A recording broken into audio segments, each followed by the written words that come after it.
Yes, the needs were similar, but the resources were not. So we couldn't afford it, basically. Thank you. Okay, great. Thank you.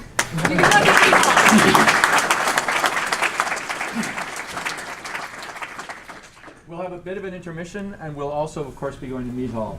So there'll be plenty of time to talk to people afterwards, too. But not an intermission now. Not now. Not Now for the now for intermission. We're going. next, Brendan is after going to this. start talking, and you're going to miss it. Bye. You A ready? little trouble with the machine. What do you need it to do? I need to maximize. Here, click that.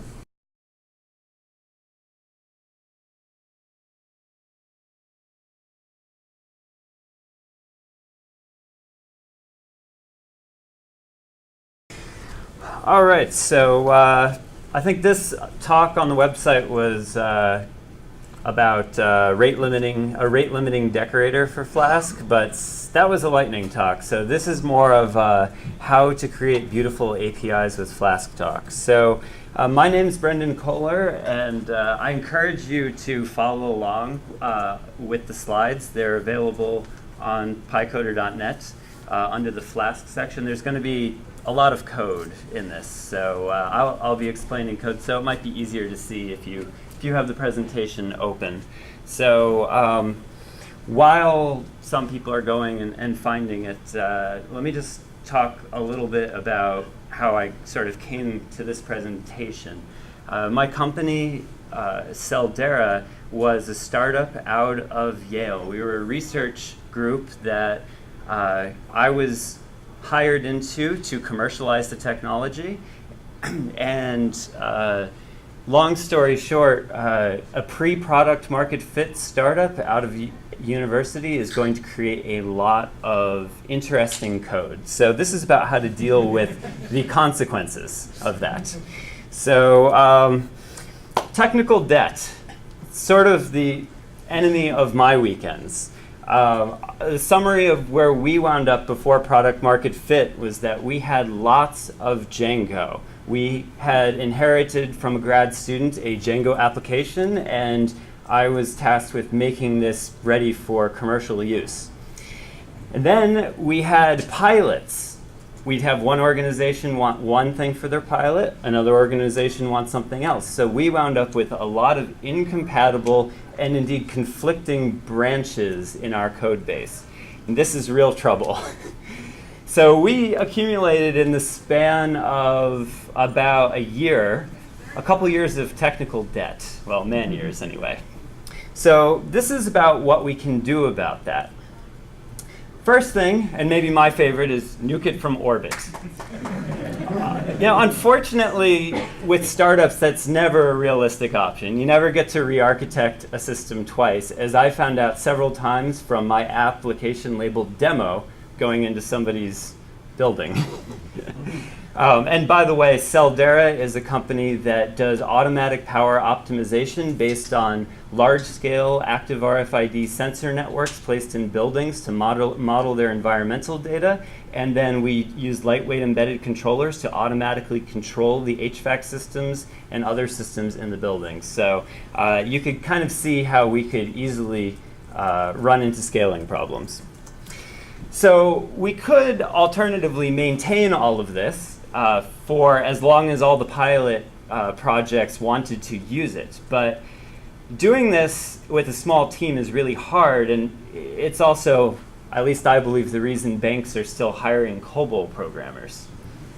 So the third option, and really the only option for us, was to build new services and change how we did everything for our final commercial product, and then gradually phase out our old code as people stopped using it, and as we created replacements that could offer our pilot customers a better option than what they were already using. So you went from Django to Flask. I'm coming to that. So the first thing to note when you're scaling in a startup and you're scaling fast is that your architecture, no matter what you do, is going to stop looking like normal, well-formed architecture. So it's not premature optimization to plan for change.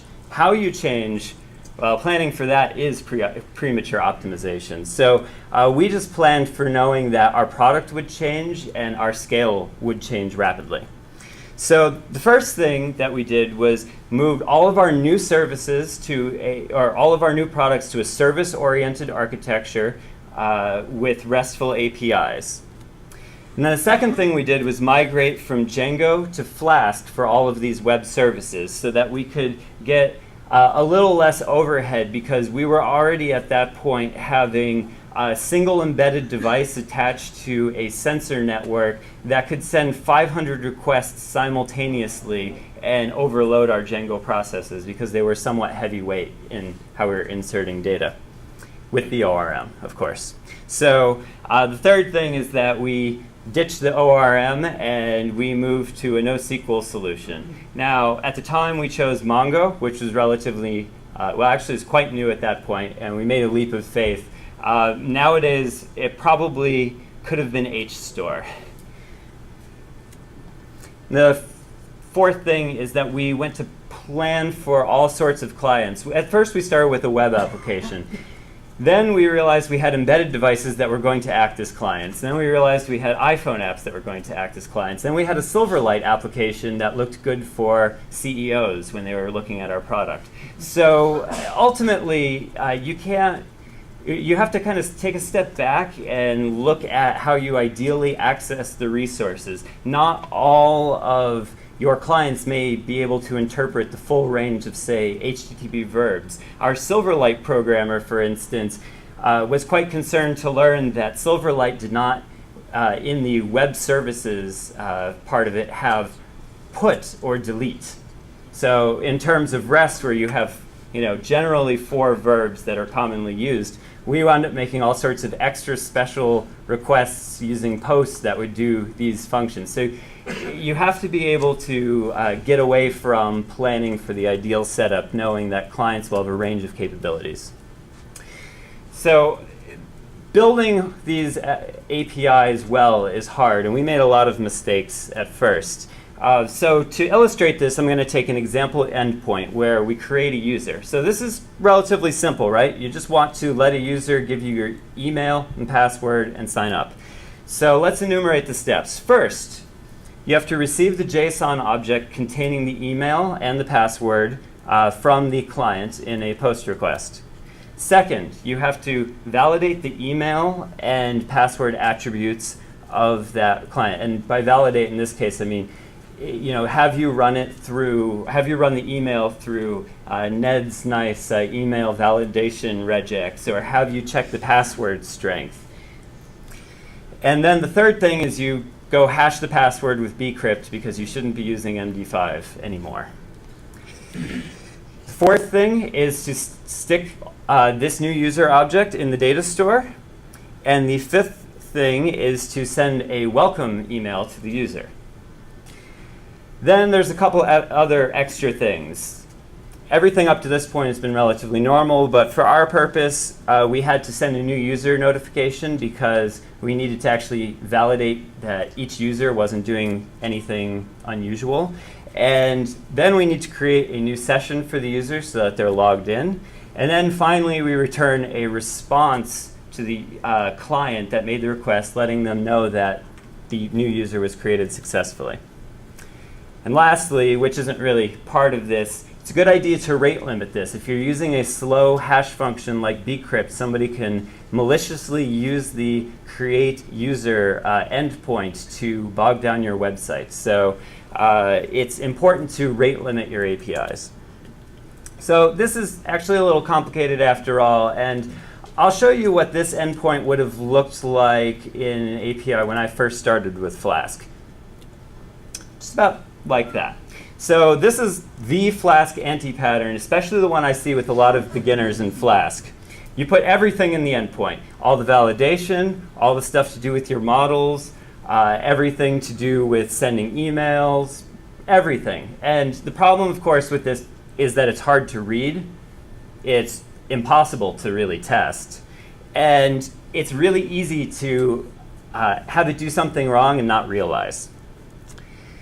So here's a list of Flask API Don'ts that we discovered along the way. Number 1, do not use your version control to version your APIs. And we learned this before Flask, but if you do that, you will wind up with a bunch of branches as people come to depend on things where you're breaking backwards compatibility. So explicitly version your APIs in your code base and maintain them side by side. Number 2, don't write endpoints you can't test. And while that's not a hard and fast rule, if you keep it in mind, you will prevent yourself from being lazy and putting everything in your endpoint. Number 3, don't use lots of extensions. Extensions, as you scale, you generally will outgrow the extensions that are out there. The one exception to this is if you are making your own extensions. And some extensions are great and you won't outgrow them, but others, you definitely will run up against problems with them as you scale. So to follow with that, here's a list of things to do.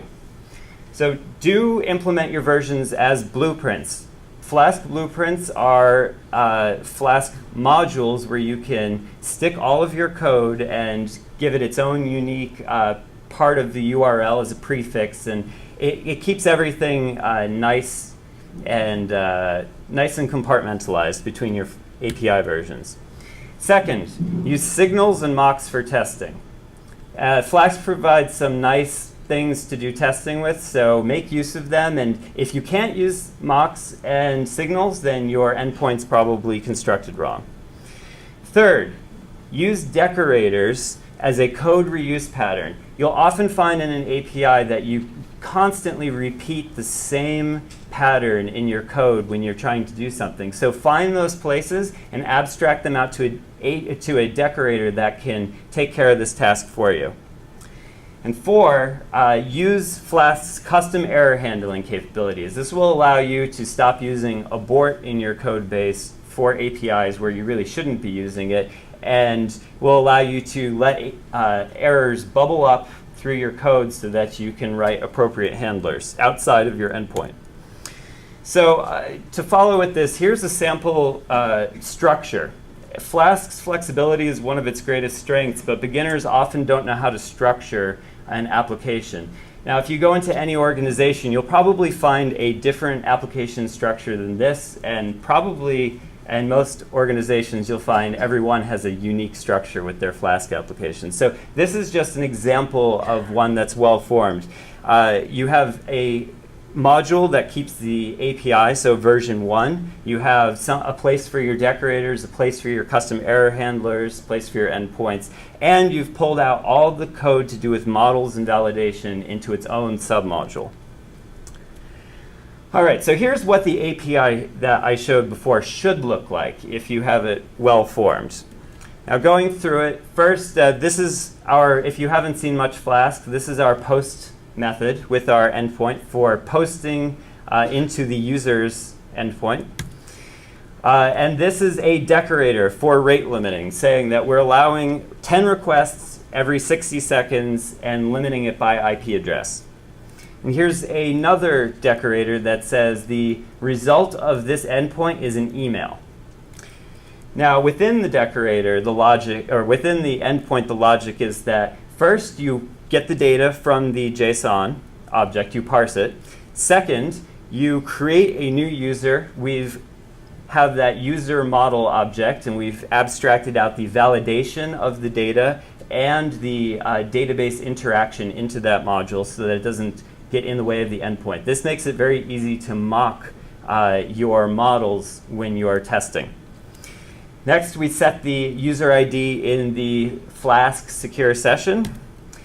And next, we've just run a function to notify an admin. We've completely abstracted the implementation of this out. So if it has to be a text message, it can be. And lastly, we create an envelope containing the email from the fantastic envelopes library and send it to the new user's email address. All right, so this talk is mainly about the API decorators. So the goal of this is to find common API patterns and abstract them, as I said before.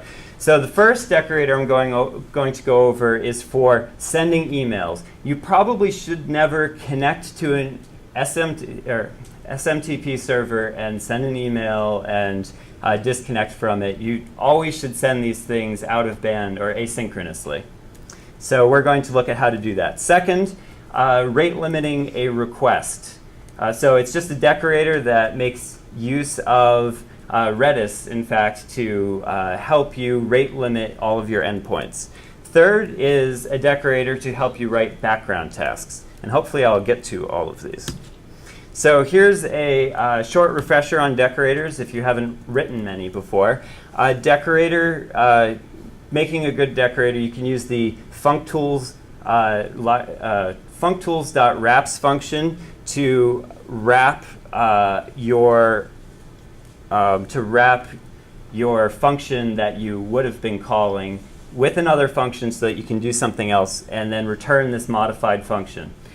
And then a decorator with arguments goes one level deeper, and it's a function that takes some arguments and then returns a decorator which wraps the function which does what you want. So the email decorator is relatively short and simple. We start with executing the function. So the .wraps takes f, and the function that the email decorator takes is f. So that's our original endpoint. So we're executing this function and getting out an endpoint. Next thing we're doing is from our configuration, we're setting the sender to be our system email. The next thing that we do is define another function that we're going to call task, and this function will just send the email. And the thing that we're going to do with this, because this is a completely self-contained function that doesn't need to return anything, is use gEvent to put together a lightweight background task that will execute the email sending. That way we can return immediately without waiting for the result of sending the email. And so at that point we return to the client that everything succeeded, everything's okay in JSON. So using the email decorator, going back to our example before, to use it, all we do is do @email before the endpoint and make sure that the endpoint returns an envelope. That's all of it, but what you gain from this is not having all of that email sending code in your endpoint. All right, so next is the limit decorator. So the limit decorator takes a few things. So let's start with definitions of the arguments. The first is that there's requests, and that's the number of requests that are allowed within the time window, which is the length of time in seconds before the number of requests you're allowed gets reset. Oops. And then next is by, which can either be a shortcut such as IP or a function that does something using Flask's global requests context or G context to determine how you should limit. And all this function is supposed to do is give you a unique key by which you can distinguish users. And the last thing is an optional group argument, which will allow you to group certain functions together with a shared request pool so that you can say a particular function, say you have multiple kinds of user creation functions, and you want to make sure the same person can't just go from one to the next and get around your rate limits. If you assign them all the same group, they will share the number of requests. Otherwise, it'll use the endpoint name or the name of the function that you defined as your endpoint. So building the rate limit decorator is somewhat more complicated, and I apologize that it's a little small on there. So I'm just going to go through it. The first thing is that we have a check to see if at the beginning, and this is before your application is executing. This is right when we're defining the function. So this checks to see if the argument you gave by is either a function callable or is in the dictionary of pre-built functions, which only contains IP, but you can further add to it.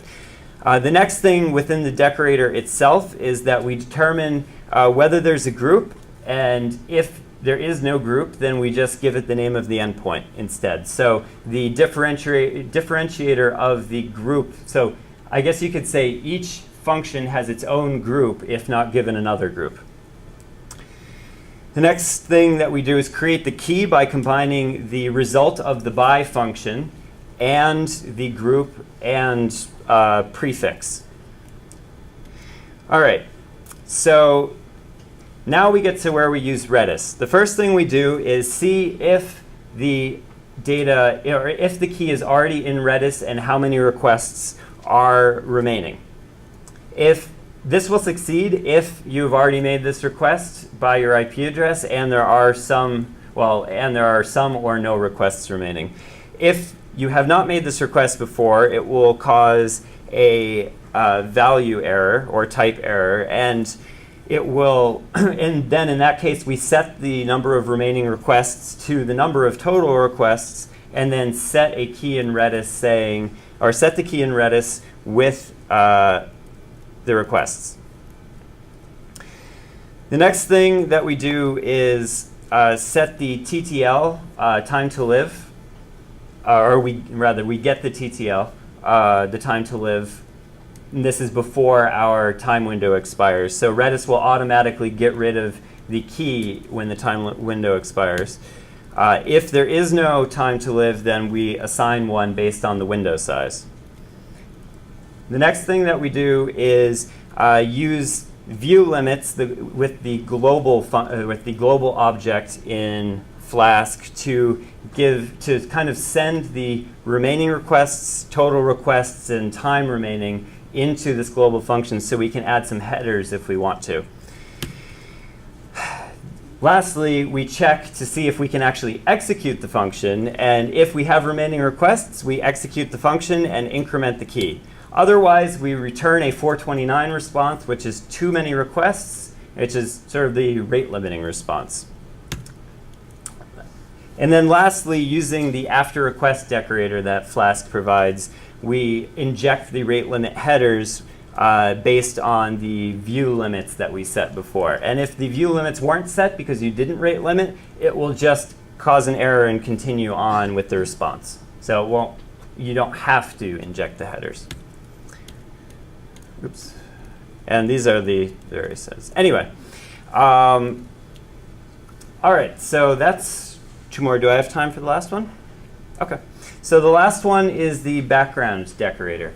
The background decorator consists of a decorator that manages some API endpoints task that takes just too long to return. So I think everyone has seen requests like this. You're waiting 5 minutes for something to return. So there's a better way to do this where you figure out whatever report you have to generate, and then you tell it to run in the background, and you return a job ID instead to the client, so the client can keep making subsequent requests and see, is this done yet? Did it fail? Did it complete? And not have to wait around and possibly risk a timeout. So here's what the background decorator looks like. And it combines aspects of both of the previous decorators. Mainly, we start with just creating a random job ID with UUID. The next thing we do is define some keys that we're going to put into Redis, one for the actual job's data, and then one for the status of the job. The next thing we're going to do is say it's going to take an hour for the completed job to expire. So immediately, we're going to set the status to 202, which is the status we use for this is still in process, but it's been submitted, or the job has been submitted. And then we're going to use the decorator Flask provides called copy current request context. Now what this does is allows you to use request and the G objects within threads or background tasks. If you don't do this, you won't be able to make use of them, because in Flask they use thread locals so that the whole Flask application is thread safe. So within the task, it's really easy. First, we try and execute the function, and we don't really care how long it takes. And if it fails, we're going to set the status key to 500 error, saying it's our fault.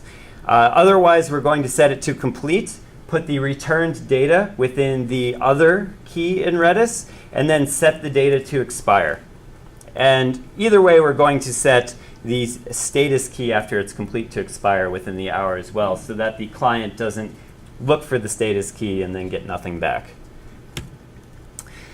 Lastly, we're doing the g-event spawn again, where we'll run the task in the background. So this ensures your response can return immediately with a JSON object that has just the job ID. And while I don't implement it here, it's pretty easy to create an endpoint that takes the job ID and then checks Redis for the status of the job and then returns the appropriate response. So a summary of decorators is that you should find common API patterns like background tasks or sending emails or rate limiting and turn them into decorators when you can. This keeps the plumbing out of your endpoints and allows you to test much more easily. And then you can use libraries like g-event to do tasks that you might otherwise have to use Celery for or other task queue systems. Of course, as you scale, you want to move to Celery anyway, but when you're in development, this is great. And then the last thing is use rate limiting everywhere in your APIs. It's really easy to wind up with a Chinese hacker sending some bot at your API and not even know why they would want to do something like that. I've had many times where they're trying to compromise our site that we thought nobody knew existed. So just be safe and rate limit your APIs so somebody won't break your application. And then the last thing is to let errors bubble up. You didn't see any aborts or really error handlers in the code at all because Flask has custom error handlers that let you abstract that out and then define a common pattern when you're running into an exceptional situation. And lastly, request, session, and the G object allow you to make very powerful decorators, so make use of them. Oh, I guess there was one more thing, not to forget the built-in decorators like copy request context.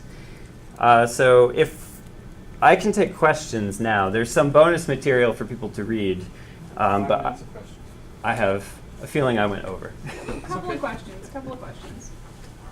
Yes?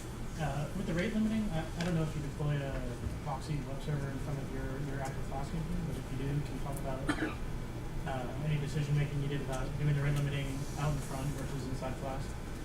I ask because we tend to do ours at Nginx and not in our Flask. Okay, yeah. So we made a decision to not do rate limiting in Nginx because we're actually dealing with rapidly changing APIs in development, and while it's nice with Nginx, we can't have things go down. So we actually want very fine-grained control of what gets rate limited without changing configuration options or reloading everything. So we tend to take it outside of Nginx, and we actually use uWSGI to send to g-event so that we get high performance out of it without having to rely so much on the front end to do all of our work.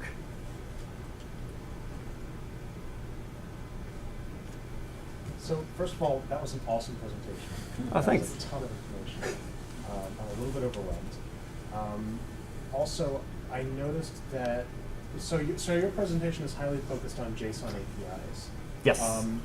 Do you have any recommendations for APIs that also need to speak other data formats, or APIs that should be able to respond at least to a certain extent in HTML as well as the testing?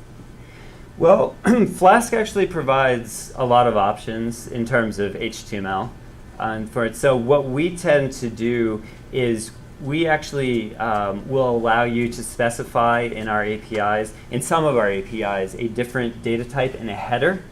And then what we do, or sometimes in a get variable, and then what we do is we have a decorator that we put on all of our functions that reads the header, and then we actually will only return a dictionary or or a set of objects or HTML, and then we let it decide based on the header how to serialize it. One more in the back. Just wondering, you guys got off Django. Is that because of the way Django got built, or was it because Django just was getting more It was because Django is great for certain types of sites that follow a specific format, but once you get outside of, say, using the ORM or need to use a different templating library, you start to run into limitations in terms of Django is running a lot of code to not do very much. So in that case, it's actually easier to let Django do what it's good, really good at, and build admin interfaces with it, and then build your APIs in another system. All right. We're going to have to cut the questions short, but Brendan will be around afterwards too. Thank you.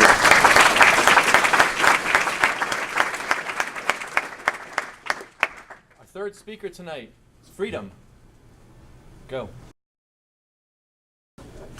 So my initial presentation was going to be building a Flask extension in under 5 minutes. Since we had more time, I kind of changed the presentation a little bit. And what I'm going to be trying to do is either convince or confuse you into believing that Flask extensions is a really good way to provide modularity in your Flask code bases. So a little bit about me. I currently work at a company called Zephyr, based out of Venice Beach, California. We build cool products evolving around the YouTube ecosystem. We are hiring, like probably many of the other companies that are here today. Also, you may know me from some stuff I've done in the past. I'm the author of Flask Classy, which is a Flask extension that makes it easy to build RESTful web applications. So you might come to see me later on, by the way, and want to say hi, and you don't feel like calling me Freedom. You want to use a nickname. Free is fine. Dumb is not. Unless you totally hate my presentation, and then I understand. So how many of you guys have built Flask applications like from the ground up, like just started from a application.py? Awesome. Or maybe even a bottle application or some other micro framework. So a lot of us have gone through the same exact experience, right? So you start off with this one file, and you're building your views and your models and stuff. Maybe even got Flask SQL Alchemy in there so you can hook up to a database. And as you go and your code base grows, you start breaking it apart. You've got your views, your models, your forms, and the application is growing bigger. Maybe you want to have an admin interface, so you start introducing blueprints. Do you guys all know what blueprints are in Flask? Anybody who doesn't know what that is? It's like a sub-application inside of your application. And as the application continues to grow, you're adding more blueprints. Everything's nice. And somewhere along the way, this guy shows up, right? You guys have all seen this. I know you have in some application or another. And that's fine. He's our junk drawer. We're going to throw stuff in there that we're not really sure where it goes yet. And then maybe this guy shows up too. He's got some base classes, and we're using that here and there, maybe in the blueprints, maybe in the application. And then helpers shows up because we got to find, it's not really a utility, it's a helper. And now this stuff is getting bigger, so you're putting it in folders and packages, and it's growing. I can see faces out there who are like, yep, I've got one of these at home. And it's crazy because you start feeling like the code is spreading and it's getting bigger, and you're like, where is the application logic, and where's my helping like what am I doing? And before you know it, you can't sleep at night anymore. We've been there, right? The question really though is why?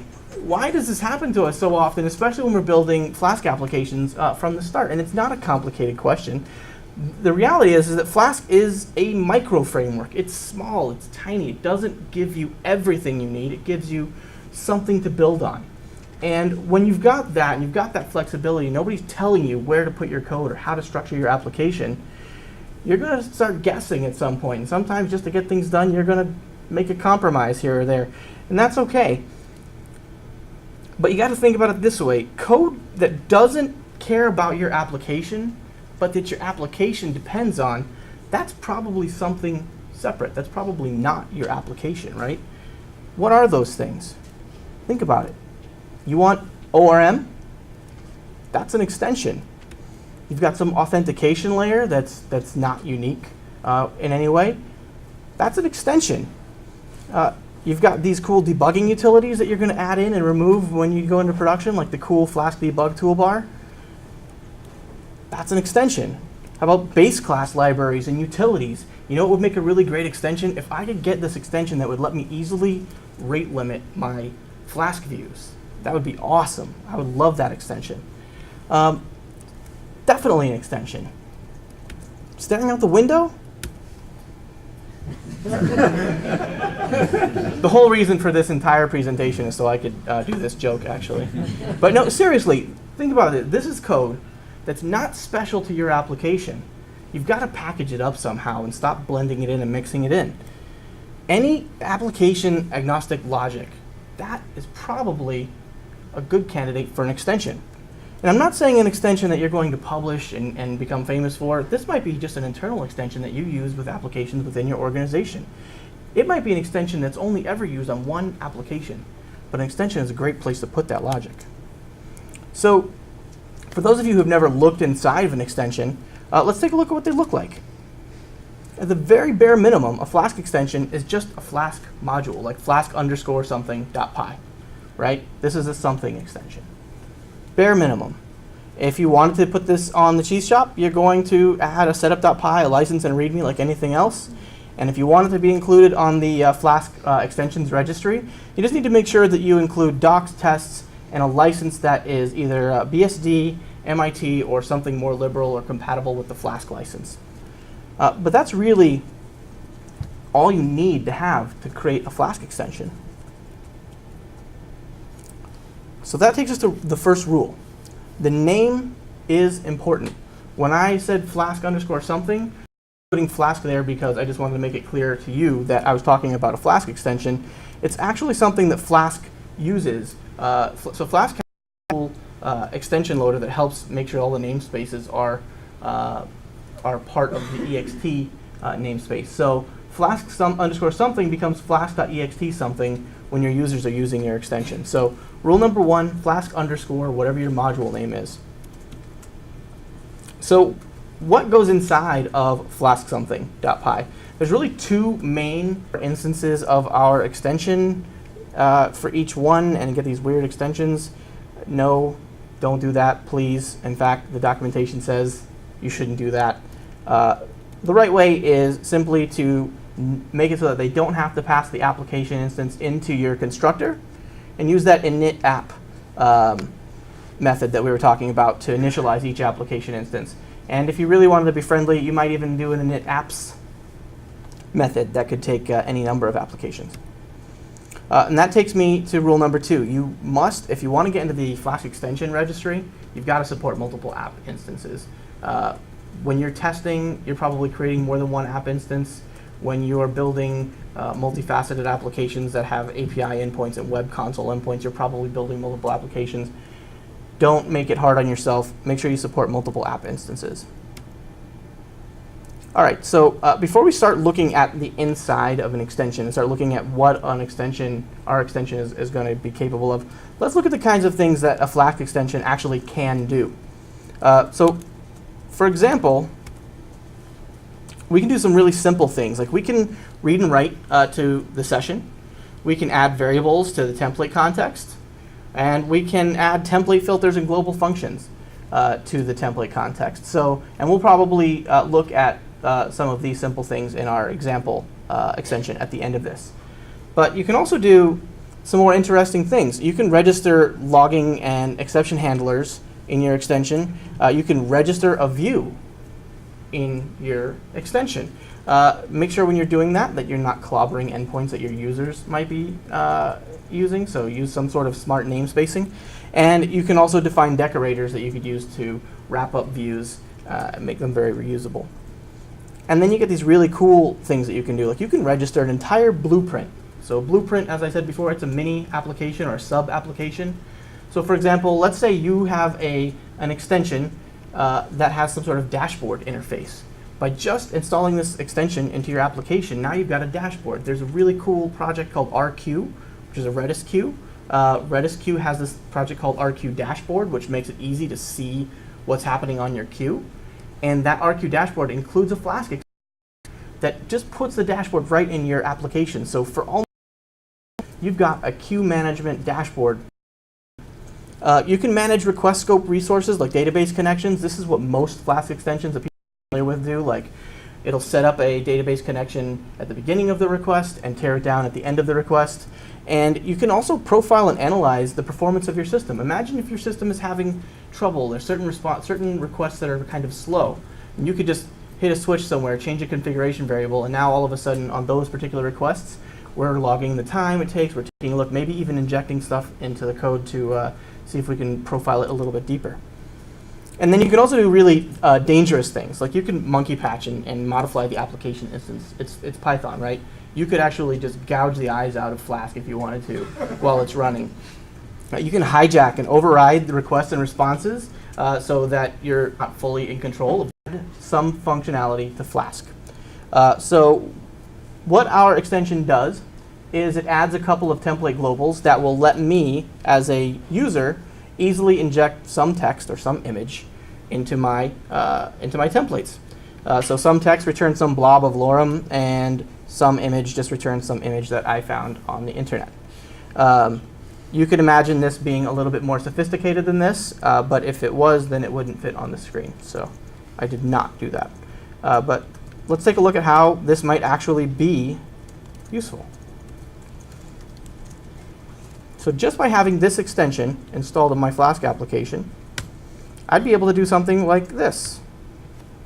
I'm making some Flask app. I've got some place where I need to put a description, but I don't have that content yet. Marketing is slow to get me the content I need, and I need to make this look good now. I can use this extension to just inject some text right here for now, and I need some image placeholder until I get the images.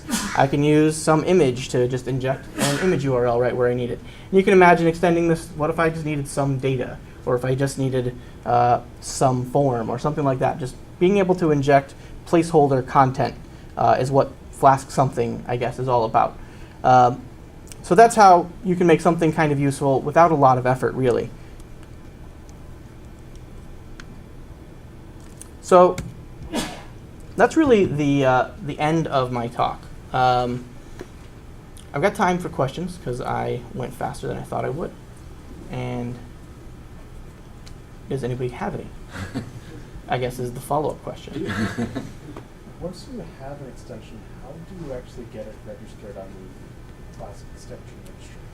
So the way to do this, and this is actually a good question. The question is, once you've created an extension, how do you get it into the Flask extension registry? And the answer is to become friends with Armin or Kenneth. But if you can't do that, then what you need to do is create a pull request to the Flask repository. One of the branches is the Flask website. So literally just go in there, make a fork, add your extension into the list, make a pull request, and then send some emails and messages out saying, please look at this and accept it. But that's really the process. It's not formalized or anything like that. So, any other questions? This one? So, you said don't break Flask. Can you give an example of how you would do it actually? Yeah, absolutely. So you can replace Flask's a Flask application's built-in functions, right? So let's just say, for example, you don't like Flask's routing mechanism, and you replace app.route with your own decorator. You totally can do that, right? But if your user is not aware of your modifications, you are going to break their expectation. And that's obviously a very blatant one, but there are more subtle ones that I've seen happen where somebody just tries to change things about application context management and things like that. And when you don't know that stuff is happening behind the scenes like that, it can be very frustrating. You're wondering, where did this code change come from, or why isn't Flask behaving the way it is in all of these demo applications? So make sure you maintain the contracts that Flask as a framework is already making with its users. And is it the case that you always have to explicitly import the particular extension with an import command? You don't like place it in some location and you get them all? Yeah, so the question is, with Flask extensions, do you always import instead of just putting them in some folder somewhere and let Flask pick it up? And the answer is yes, you always import Flask extensions. Flask is not going to go looking for them for you. One more?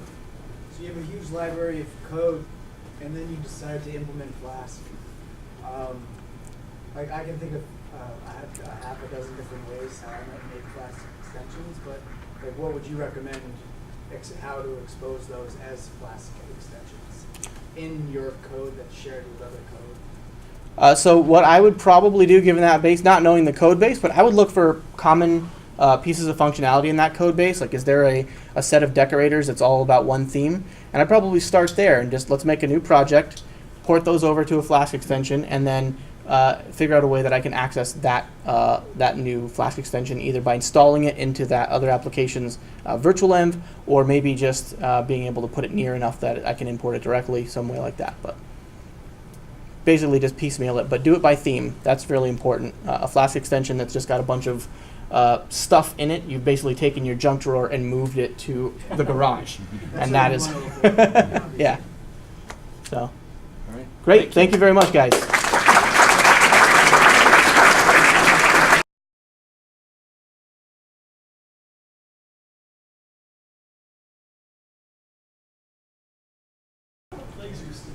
Mike, murderer. Yeah. Mike, why did you? The way I like to describe it is kind of like advanced testing, DMAT, GRE, the love child between that and Wikipedia. So we're looking for Python hackers. We're in the South End.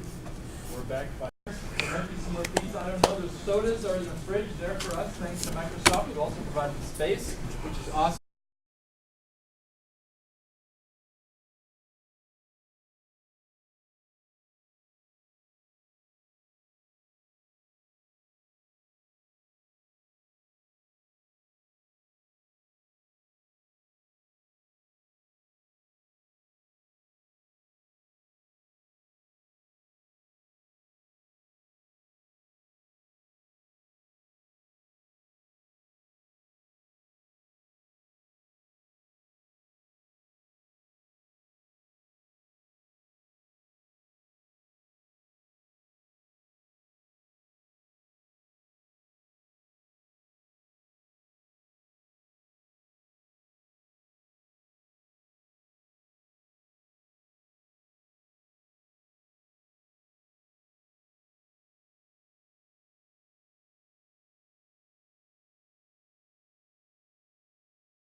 To talk. And if you don't sit down, you are rude. Or otherwise engaged in conversation. Yeah, you're totally losing it.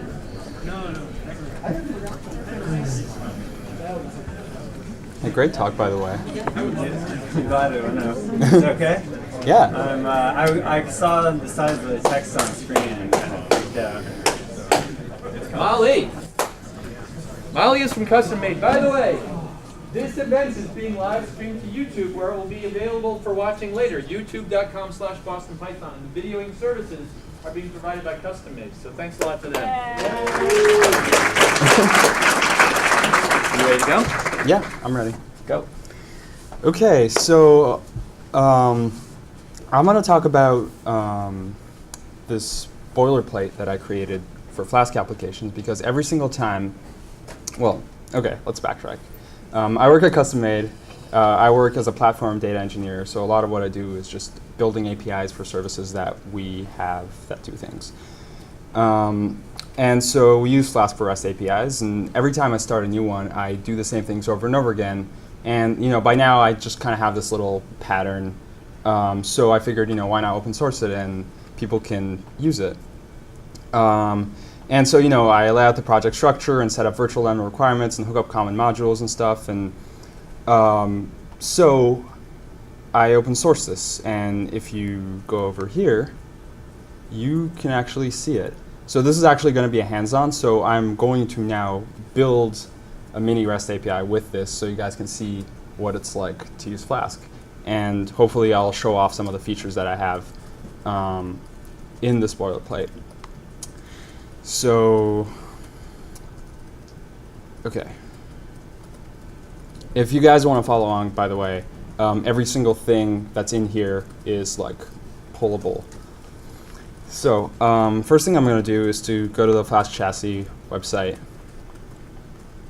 and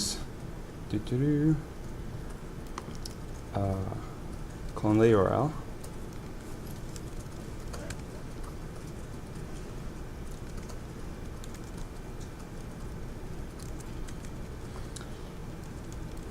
Okay, so this is gonna install some stuff and download some packages automatically. Meanwhile, I can show you kind of what this whole thing looks like. So it's pretty simple. You have your test cases, your views, your models, bunch of test factories. Manage.py, which is kind of like the Django manage.py but uses Flask script. Run server if you use some other kind of external server to run things. And then in this directory are a bunch of other things. So env is like the virtual env, and conf contains config files.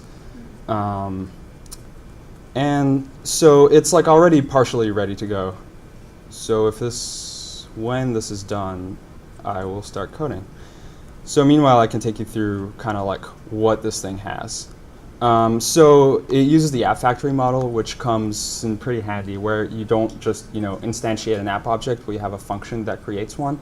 So you can pass in config options. So when you're testing things, that comes in pretty handy. You might want to like pass different configuration options depending on different situations, and want to instantiate different versions of the application and stuff.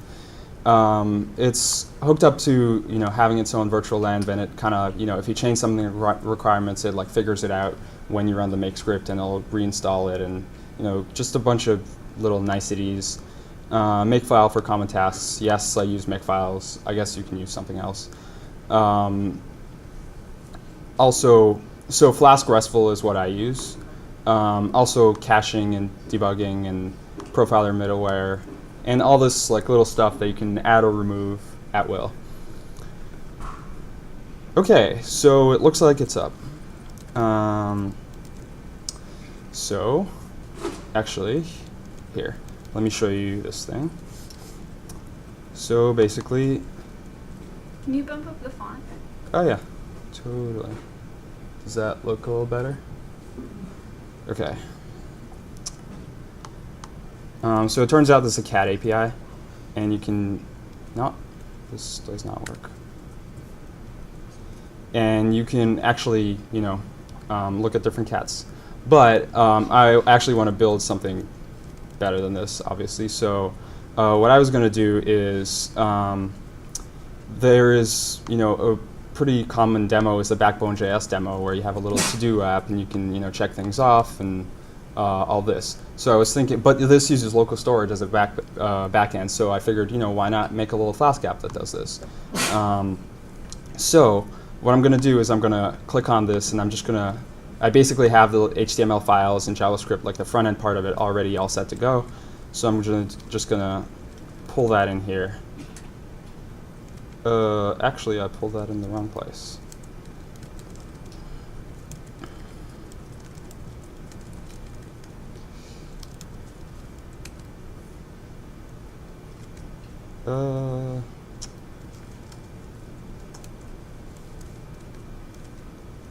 There we go. So now I have all the static files in, and so how do we pull this into the Flask app? So the chassis already comes with, just like a demo thing that you can fiddle with and change around. So first thing I'm going to do is I'm going to have another view that just shows you the to-do app. So I'll have a view just for the single page, and then I'll have an API that looks like this. So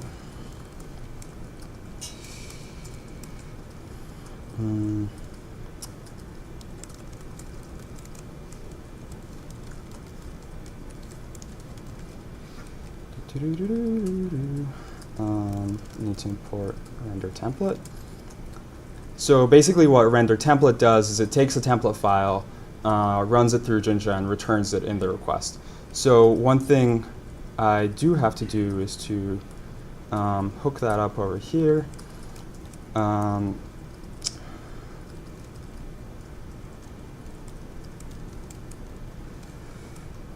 So basically what I'm saying here is take the URL slash and use the function show to-dos in there.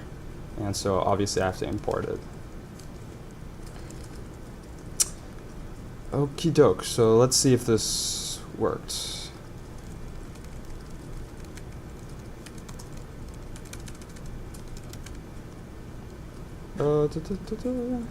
What did I do?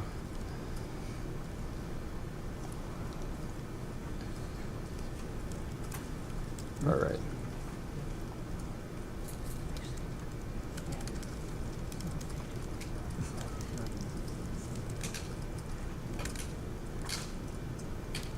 Okay. So,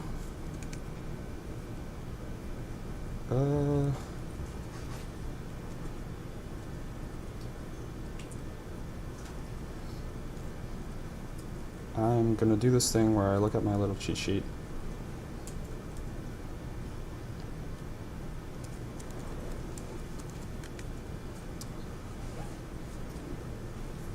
Oh, right.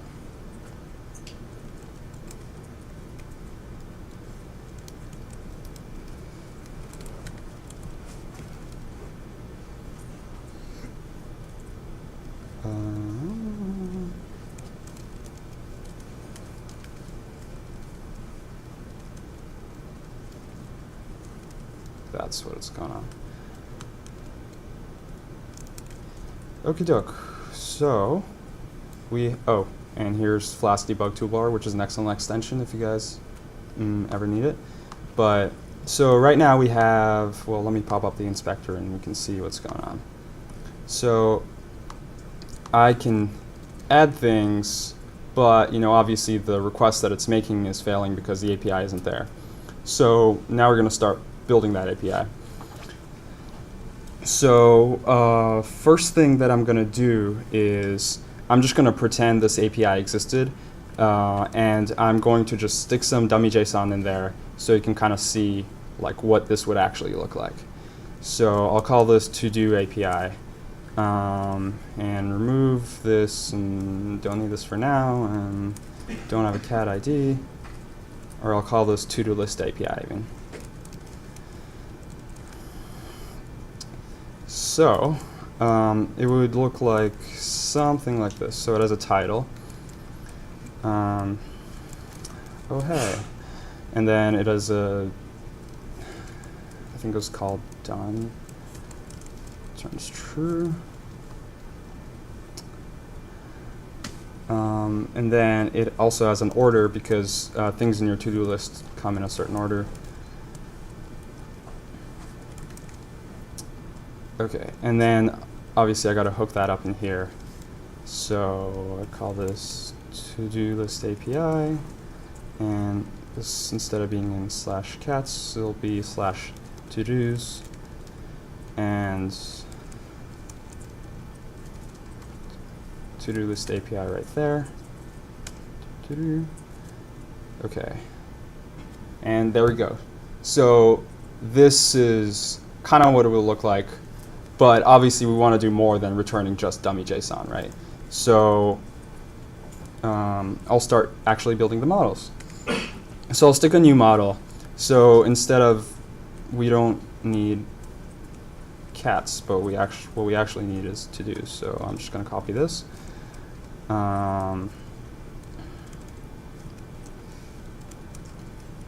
So to do extends the base model, and I'm going to nuke this and call this table to do.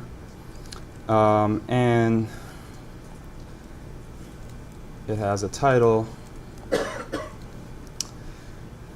and the title's a string, and it's the primary key, which is actually terrible, but for the for the sake of this, it kind of works. I'm not going to change the front end so that, you know. So the order is not a primary key. It's an integer.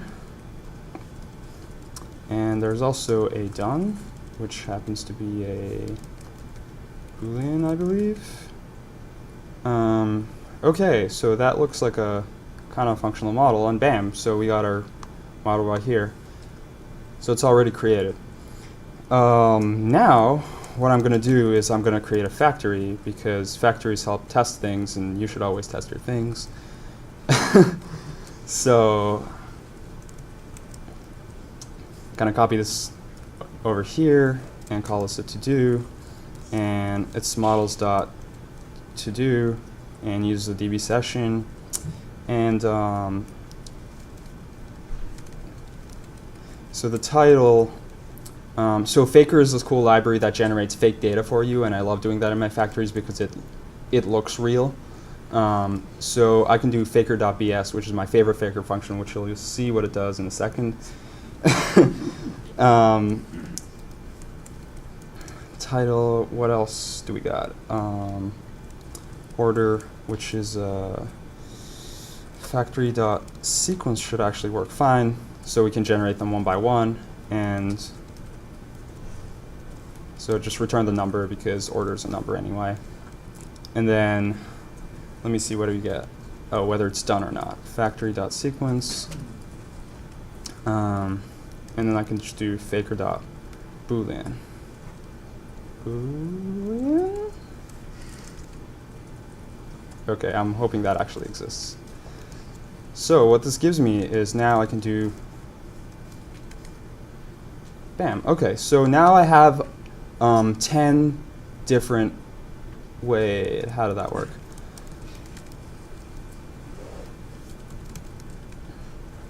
Okay, I got to actually fiddle with this function here. So actually, first of all,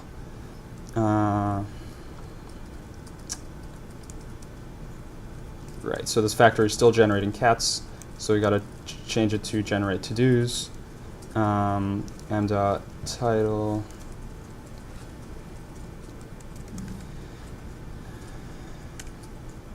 Okay, so we actually have a bunch of tasks now. And so the question is now, how do we stick these tasks into our to-do list API? So I would do something like this. To-do dot. So now that we have a bunch of dummy things in the database, to-do dot. What was the syntax? Query dot get, I think, yeah. Or here, I'll do to-do dot query dot all.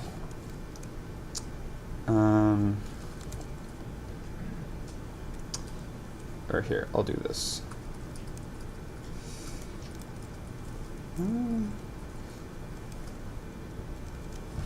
Okay, and so in an ideal world, I do return to-dos, cut this out, and then I'd, let's see, make dev, running. Okay, so it turns out that actually didn't work, and the reason is you can't just magically serialize SQL Alchemy models into JSON. So Flask RESTful provides you with this like nice serialization model thing, which I really, really wish would take a cue from the SQL Alchemy model, but it doesn't yet. And there's a bunch of other libraries that do it, but it's a lot more work to get them to work, so I'm going to use this. So what this is saying is take the to-do field and convert it into a string, and take the done field and turn it into a Boolean, and then take the what was the other one? Order field and turn it into integer. Oh, good point. Okay, thanks. That's actually really helpful. If you can catch stuff before it actually errors, that'll save me time. And then this isn't cat fields, this is to-do fields. Okay. So now I can stick marshal with here, which is a nice little decorator that does the marshalling for you when you return the object. And stick to-do fields in there. And, okay, nothing broke. Something broke. Oh, right. To-do. Bam. Okay, so we can now innovate collaborative models. Check. Anyway. So the other missing part here is that the post isn't working. So obviously, if I check this and then I refresh, boom, it's like not checked anymore because it didn't actually, do anything. So that's the second part of what I'm going to stick in here. So if I just nuke this and I'll stick a post in here. And for this, let's see, what am I going to do?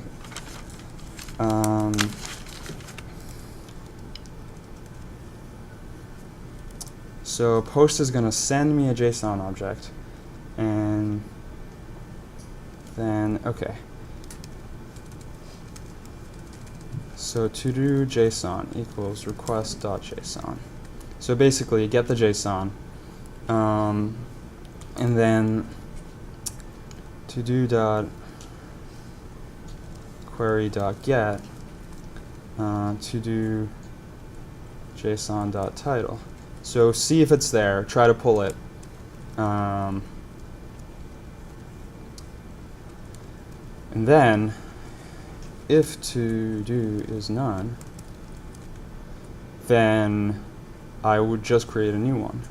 So to do equals to do. And then I do to do dot, title equals to do JSON title, and ideally I wouldn't have to do any of this by hand either, which there's a great library for that, but again it takes a while, so I will show you what it is later.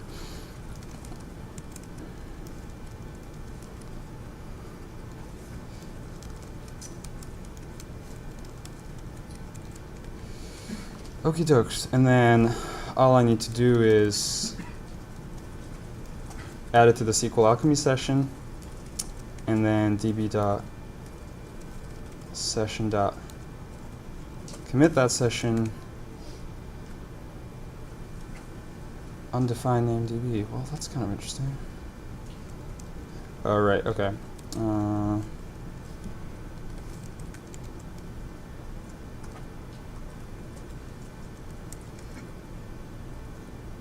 Okay. So now when I check this, there's an internal server error. Request not defined. Okay, so from Flask import requests. Do not do this. Please nicely order your imports. Okay. Oh, okay, so it posted. So I checked this, and I refresh, and it's still checked. And bam. So we have a to-do app. Do we have time so I can show you a few more niceties. If not, then don't worry about it. Okay, I'll make it like super quick.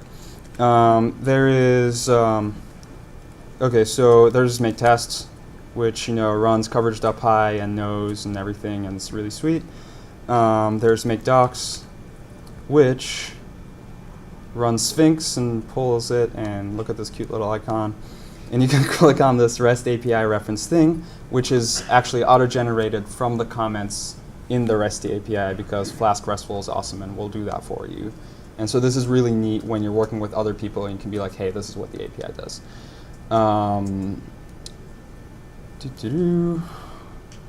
What else? I guess you can, okay, the other neat thing is make shell, which drops you into kind of like a Django-like shell, and you have, models to do and all that stuff, and it's kind of nice to fiddle with, and it's IPython, it's neat.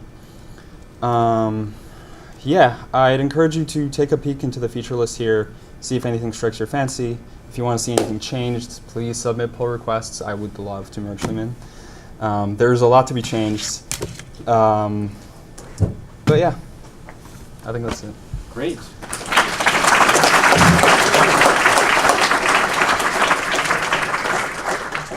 Any questions from Ollie other than what he takes in the morning to be so brave to do this live enough on stage? Freedom. Does Flask include any like authentication stuff? Like is that part of boilerplate? No. Like usually what I use this is purely for REST APIs, and I guess sometimes you would need authentication for that, especially if it's an external API, but usually like I never had to do that. But if you stick that in there, I would love to pull it in. Other Slater? What about rate limiting? Well, now I know what's at. That's a fair point. Again, like because these aren't like outside exposed, I've never had to do that, but yeah, good point. Other questions? All right, thank you. All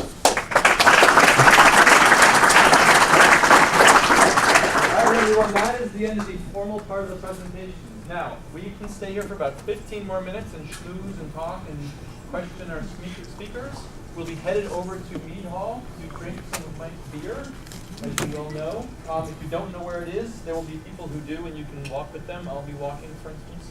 But other than that, just hang around and have a good time, and see you in Montreal in April with your PyCon talk.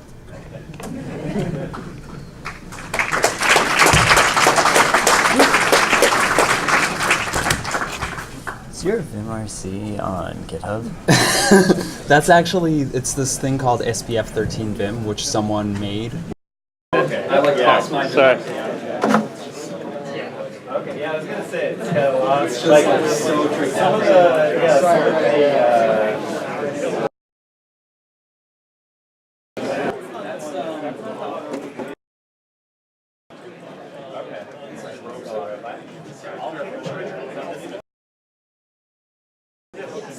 That's what I wanted to ask. I wanted to do that this morning, and I was like, John, me too. Charles, on your presentation, because I'm in the if you want to get rid of John, industry, there it is. I'll just look at your website.